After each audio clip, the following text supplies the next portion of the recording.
भगवते रुद्राय नमस्ते रुद्रमन्यवभूतोऽध इषवे नमः नमस्ते अस्तु धन्वने बाहुभ्यामुत ते नमः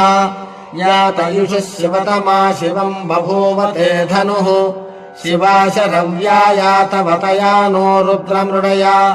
याते रुद्रशिवा तनूरघोरा पापकाशिनी तया नस्तनुभाषन्तमया गिरिशन्ताभिचाकशीः यामिषुम् गिरिशन्तहस्ते बिभर्ष्यस्तवे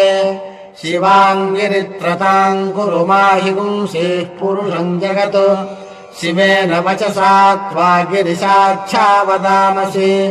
यथा नः सर्वमिज्जगत यक्ष्मपुंसुमना असतु